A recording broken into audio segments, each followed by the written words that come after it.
we've seen what's been happening in the market where there's like 10,000 boomers every day or something that's retiring. And 1 out of 10 of them own some small business. And the problem is their exit strategy doesn't work.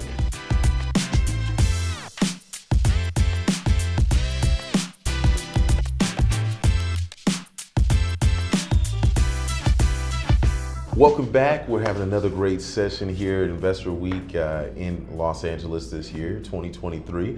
And we've got Jordan the Great here with us. So we'd love to let him get a chance to tell us a little bit about what he's up to. Absolutely. No, appreciate you having me on. Jordan Hutchinson, family offices and private equity primarily. We have a private equity fund that is home service companies, so HVAC, roofing, plumbing, the boring blue collar type stuff.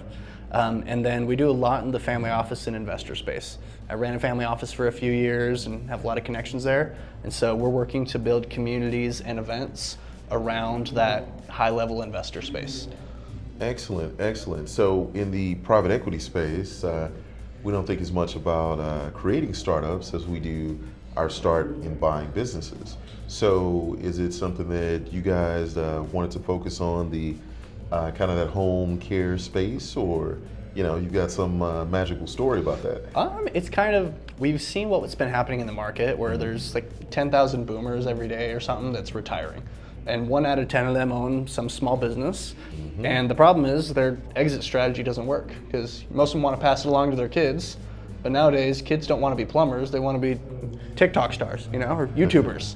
And so they don't really have a way of getting out of it. So we come in, we say, hey, here's a retirement check, go enjoy Malibu, and we're going to take care of your life's work for you and keep your name above the door.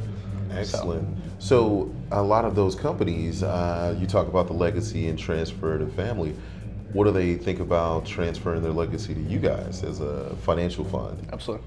We try and keep it as locally owned and operated as possible, just because nobody likes the big firm from Wall Street coming in and putting their big branding all over it. That's right. So we keep their name above the door, we keep their nephew as the secretary, and we keep all the employees that we can and hire from within.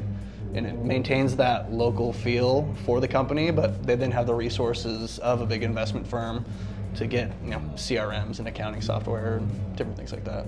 Excellent. So are you guys looking to keep everything the same, or is there some sort of strategy to optimize or synergize or create more value for yourself? Definitely optimize. Keep in mind, a lot of these guys are stuck in the 80s and 90s. They're keeping track of their customers on Post-it notes, and they've never heard of QuickBooks. Yes, exact carbon copy. And so we come in and we'll keep it as similar locally as we can, but still implement those tech systems and efficiency measures to turn these already good, profitable companies into a lot more profitable companies that can serve a lot more customers. Excellent. And so is there a geographical focus for you guys? All the continental U.S. Boom. Yeah. Anybody can get it. Yes, sir. Yeah, it's fun. Excellent. So if a company happened to be in the space that you're working in, how would they figure out if working with you was a good option? It's mainly if there's owners that are looking to have an exit. They've been being an owner-operator for years and they're wanting to retire or just get out of it, but they've got a good, solid company that profits really well. That's when we come in and we offer them an opportunity there. Excellent. Now, sometimes businesses, when you say owner-operators, are really running in what they call that mom and pops type of mentality. They don't have as many staffers to kind of backfill and things like that. What do you guys do, or do you even deal with those types of companies? We sometimes do, yeah. We like to hire from within. Say, hey, you're the assistant manager. How do you feel about being the general manager? You've learned the ropes. How about you take over multiple locations?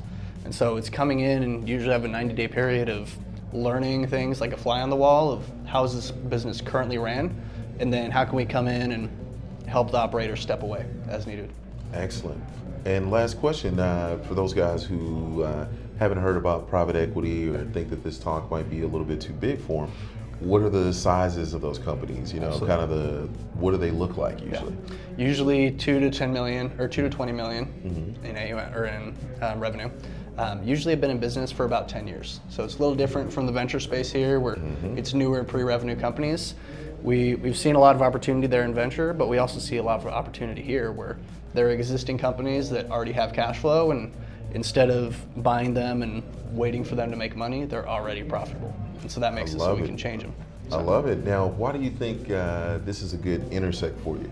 Absolutely. If most people think of venture in the side of startup, why is a private equity company here? I specifically help funds and startups raise capital. So because I grew up in that space with family offices, with ultra high net worths, I kind of give them that insight of, hey, this is how the world thinks. The speech I was just giving that y'all were listening to was all about building a relationship with them and saying, hey, I don't see you as a check writer, I see you as a fellow human being, that let's build a relationship and then we can talk about the startup that I'm trying to not pitch. You know, it's building that relationship first. There we go. So I love it. Well, we're trying to build some relationships here today. I love that. And Jordan is one of the great ones, absolutely. Now that he's told us a little bit more about what he's up to, what or how would people get in contact with you if they thought it was helpful? yeah, LinkedIn, Instagram, I'm on there. Jordan Future Pres is all my handles on every account. So is it you're our future president? Or I don't know. It's just a fun tagline for now. We'll see. Well, coming to hear you in a new market soon. Jordan, your future Prez, all right? We really appreciate it. This is great insight. Again, some of the dynamics of investor relations and working with entrepreneurs is definitely helpful to see all the different avenues. So really appreciate it, Jordan. Absolutely, appreciate it. You guys have done a wonderful event. So thank you for putting this on. You've had some amazing people, some amazing presentations. So keep doing it. Excellent. Till next time. Yes, sir.